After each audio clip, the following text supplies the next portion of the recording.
lot of work to do as we go forward. We got a great ticket. We're focused on the issues that matter. Job creation, economic development, education, healthcare, what we need to do on transportation. We know we're going to face some huge headwinds. The stimulus is over. $500 billion baked into the Department of Defense cuts. Sequestration is here for the year. And as Jerry will tell you, it's going to be in for another year.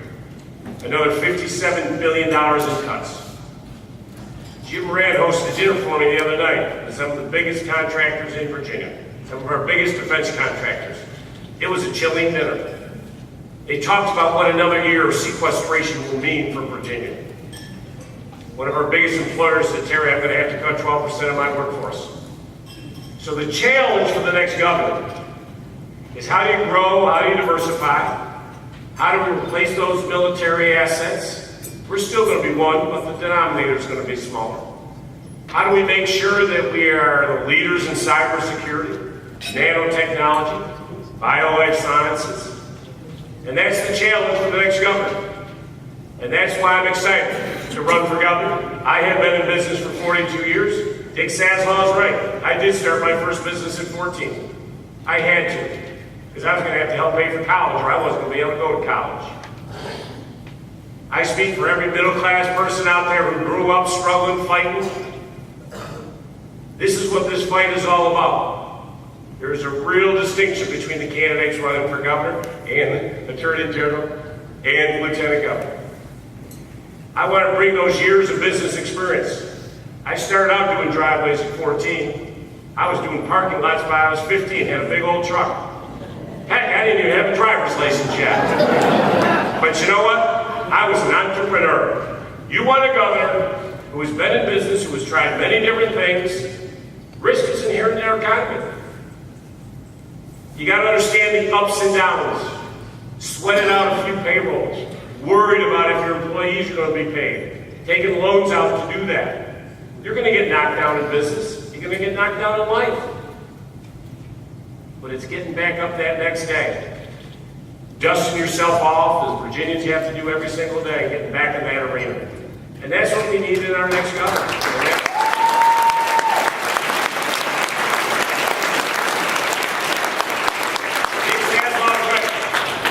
I'm going to work 24 hours a day, 7 days a week.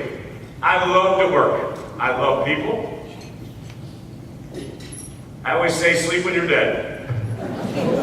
But that's what we need in our next governor, because all of these big challenges, we got to do it in a bipartisan way. We got to work Democrats and Republicans. I am so proud to be a Democrat. I have fought for this party my entire life. The principles of put your hand out and help that.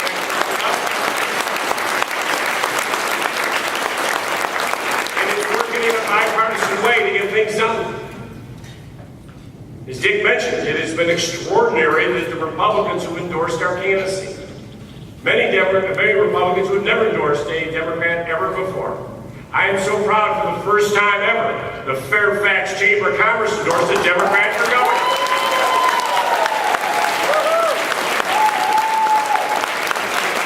I'm proud that the realtors, 38,000 realtors, in 12 years, first time they've done a Democrat. The credit unions the other day. 12 former Republican legislators who worked with Ken Cuccinelli said, I've seen it, I ain't doing it, I'm endorsing Terry McAuliffe.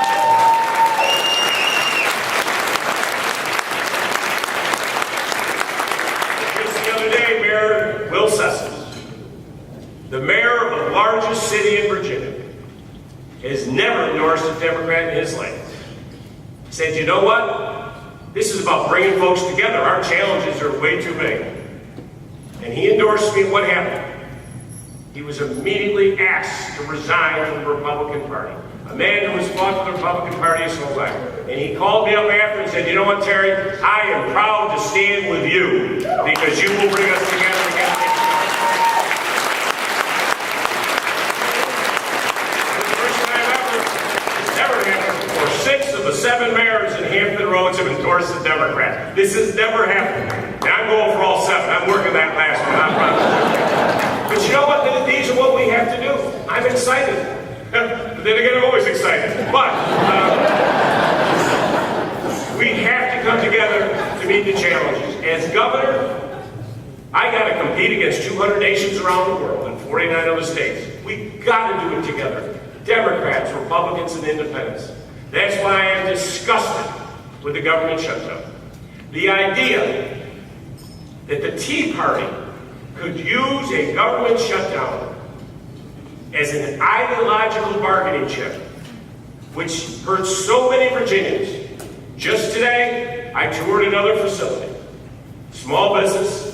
I said, Terry, if this doesn't get fixed in the next month, I am out of business.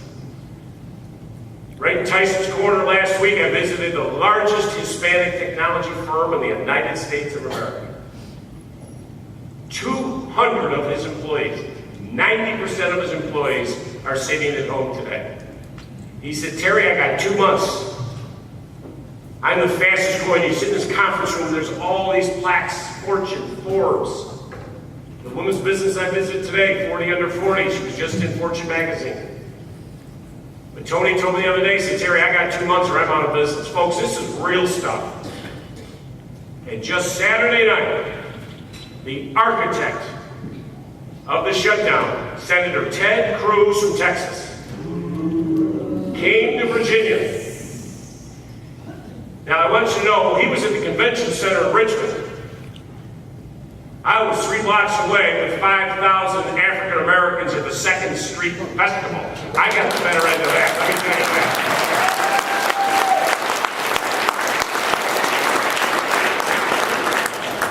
Ted Cruz came.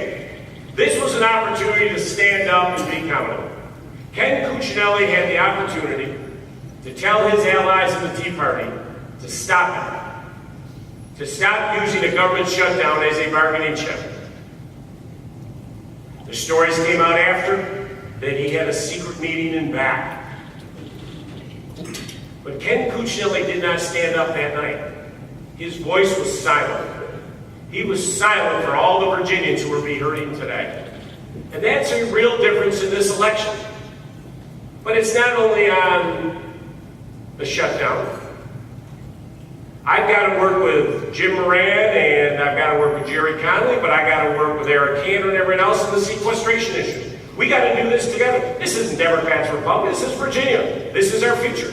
Dorothy and I have lived about 1 mile from here for 21 years. Same house, same church. We want our 5 children to stay in Virginia. But in order for them to stay here, we got to have those jobs in the 21st century. We got to have a governor who's going to come together and work together. Number 1, transportation. And let's be crystal clear to everybody in this room. Everybody in Northern Virginia understands this. We are stuck in traffic 67 hours a year.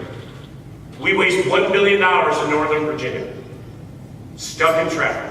It affects our business. Dulles Airport is not doing the exports that they should be doing. Businesses can't move around. When Dorothy and I moved here, Route 7 was great. You don't go on it after 3 o'clock in the afternoon anymore, folks. You can't do it. And we had a real defining moment this year. And I'll give Bob McDonnell credit. He came up with a transportation plan. It wasn't easy. He was ridiculed in his party. But you know what? Dick Saslow, David Toscano, Democrats and Republicans came together. And Dick and I met many times on this. We didn't like parts of the bill, but it was critical for our future to grow. We used to be number 1 at CNBC when Tim Kaine left office. We dropped to 3 2 years ago, and we just dropped to 5th 2 months ago because of transportation. This was a defining moment for our future. I supported the transportation package. Ken Cuccinelli tried to stop it at each and every chance he had, and he supported a Tea Party alternative right at the end, which would have derailed transportation. You drove under the Silver Line to get here. My opponent said he would kill the Silver Line even after it was halfway constructed. That's not growth. That's not how you grow. So I'm all for transportation. And Dick Saslow and myself and the rest, we got $6 billion now to unlock our potential, to open up Northern Virginia, to open up the deepest port in the East Coast when these gigantic Panamax ships come through in a year and a half. Where do they go? Savannah, Charleston, New Jersey, New York. We want them to come here. These are the jobs of the future. Advanced manufacturing, distribution centers. But we got to open up the port. We got to open up tourism. You do one summer, one Friday, 95 to 64, 4 kids in the car, 2 dogs barking. 7 hours stuck in traffic going to Virginia Beach. Next year you're going to Hershey Park. You're not coming to Virginia Beach. It affects our growth and our naval assets, our military assets. We have the largest naval base in the world. And you talk to the 4-star in charge down there, he will tell you there is no interest in bringing more military assets to Virginia. Why? Because they can't move around. That's why we got to focus on, we have the tide in Norfolk. We ought to take the tide, which is our new, basically, light rail, take it all the way to Virginia Beach, take it all the way to the naval base, open up Virginia. Mass transit is how we grow. So I'm excited. We need clean air, clean water.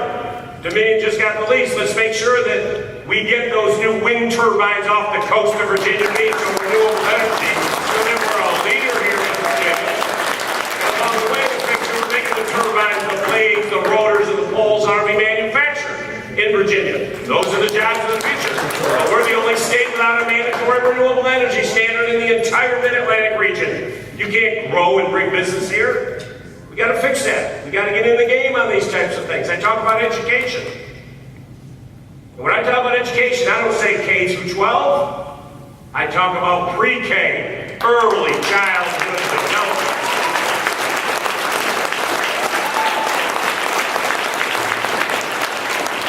80% of the brain is developed between the ages of birth to 3 years old. So why are we not making sure that every child in Virginia has that opportunity to get that early childhood development? Tim Kaine was spectacular on pre-K. We need to take pre-K to the next level. Make sure everybody gets that. K-12. You take average Virginia pay, the average teacher pay, the average Virginia pay. Do you know where we rank out of 50 states? 50 is right. We are 50th out of 50 states. Virginia is the 8th wealthiest state in the United States of America, folks. We should never be 50th in any category. Now, I want teacher accountability, but it's time we started paying our teachers what they're worth so we can compete on a global basis. Science, technology, engineering, math. We need to be bringing those teachers in earlier. We need to be bringing the best teachers. We have thousands of teachers that are nearing the age of retirement. How do you replace them? Important. And I've called for, and it is time that we called a spade a spade. It is time that we reform the standards of learning in Virginia. They do not work.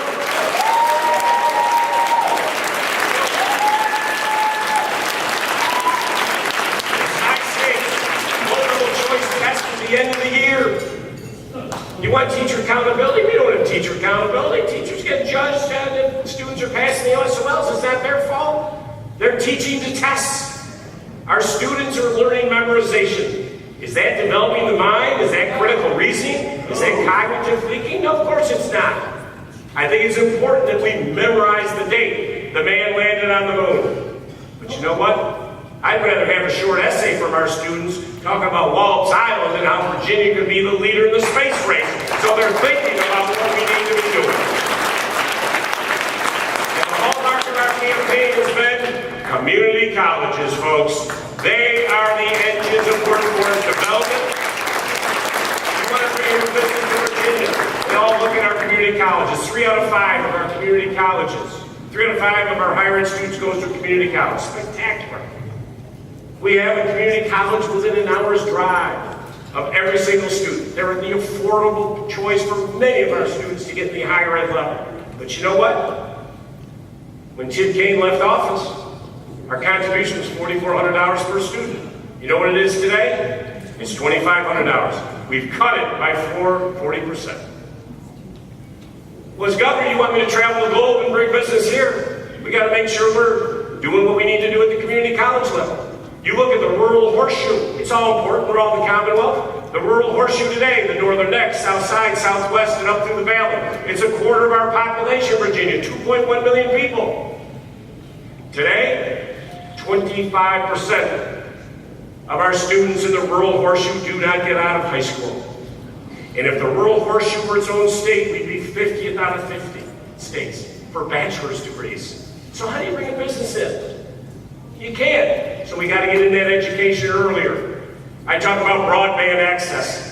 You drive to some of our communities. I was in Highland County the other day. I was on a cell phone service for an hour and 10 minutes. How can you possibly bring a business to the communities? They've lost textile, they've lost tobacco, they've lost furniture. They need help, but you can't do it if you can't get access, if you can't get on a cell phone. Our students are asked to be taking their tests, SOLs online. Many of our children don't have computers, they don't have broadband access. It is time we got in the 21st century and opened up Virginia for broadband to every single resident of the Commonwealth of Virginia.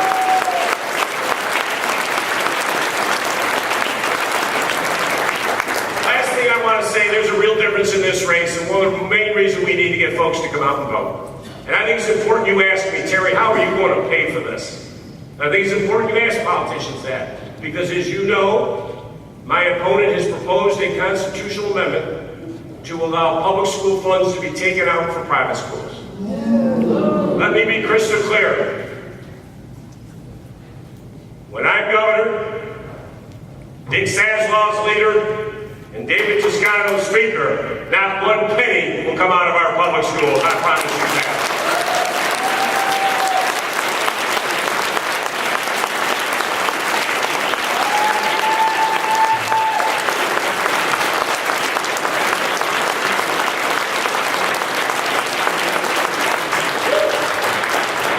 He has also proposed a $1.4 billion tax cut per year.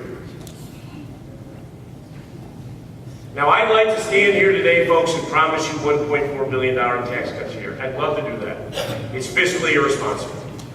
Vince Callahan, longest-serving member of the House of Delegates, Republican, former chairman of the House Appropriations Committee for 8 years, also another Republican who has endorsed me. He has recently said that Ken Cuccinelli's tax plan will destroy the Virginia budget. Senator Mark Warren recently came out and talked about it. Everybody has. Sharon Bulova has said it will be devastating to Fairfax County. If that passed, it could force us to cut thousands of teachers next year. At a time we need to be investing, we'd be cutting. And just last week, E.W. Jackson said that he and Ken Cuccinelli want to eliminate the corporate income tax in Virginia. So let's be clear. He doesn't want the $6 billion in transportation, he doesn't want the Medicaid money, he wants to cut that. Let's be real. How do I pay for it? My opponent does not support the Medicaid expansion. I am going to work in a bipartisan way. I'm going to work with that Reform Commission. We will get the Medicaid expansion to the Commonwealth of Virginia.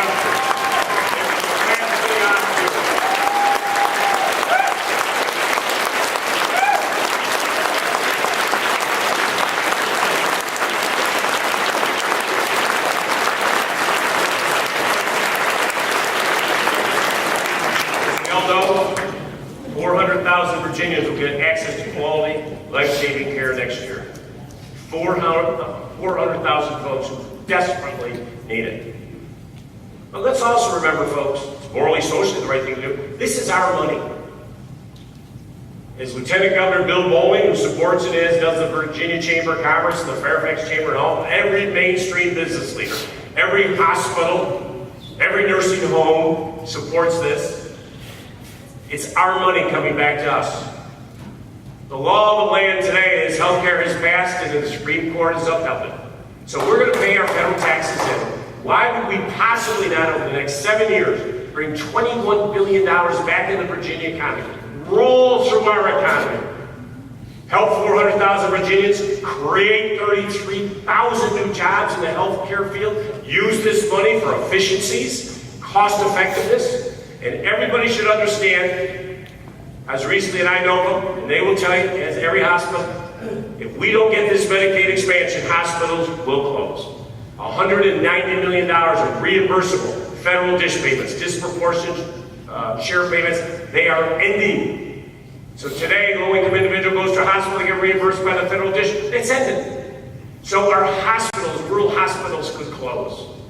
And I get to free up, most importantly, $500 million from the general fund that we can use for our priorities of education. If for no other reason you get out there and you support these House of Delegate candidates, you support Ralph, you support Mark and myself because this is so important. You cannot grow an economy when you are putting walls up around Virginia, when you're sponsoring legislation that would outlaw most forms of contraception, make the pill illegal, when you bully the Board of Health to shut down the women's health centers. He bullied them, he threatened them. 20 women's health centers. The first one came up for permit renewal 2 months ago in Norfolk, Virginia. It's now closed, padlocked, never to be open again. Thousands of women use this facility. Cancer screening, affordable birth control. I was at a campus kickoff last month in Loudoun County. A woman came up to me and said, Terry, I am alive today because of a women's health center. Detected my cancer early. So I want everyone to understand this. I have until mid-March, I am going to issue a guidance document to keep the remaining women's health centers open in the Commonwealth of Virginia.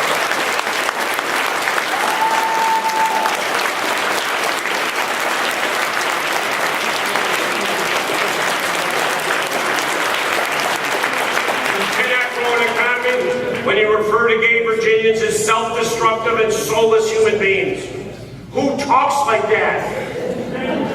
One of his first actions as Attorney General was to send a letter to every college and University of Virginia, rolling back any protections against discrimination based upon sexual orientation for students and teachers. So what happened? Northrop Grumman, which was about to move their national headquarters to Virginia, we were competing with Maryland. Their employees squawked and said, why are we going to a state like that? Bob McDonnell had to interject and save the deal and tell his Attorney General to stop it. Folks, there are consequences to these actions. I want Virginia that's open and welcoming to everyone. So the states in this election...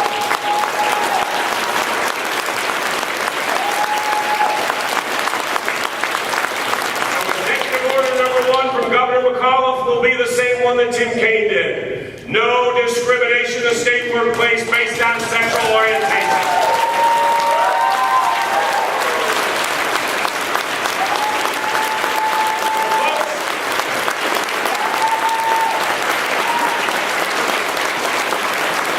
I need your help. I need you for the next 29 days. You help us.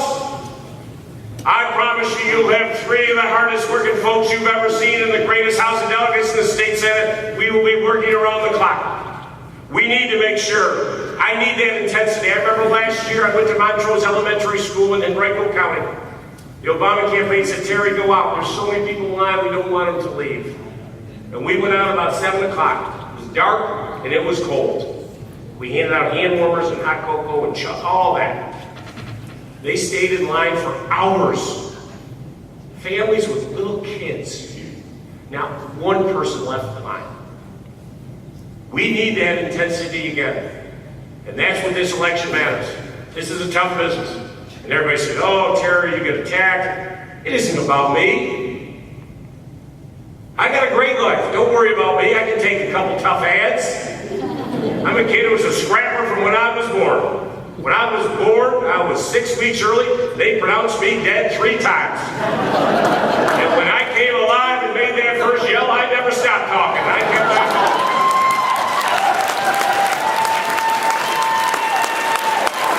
So don't you worry about me when I am. I'm just mine. But this election is about many people.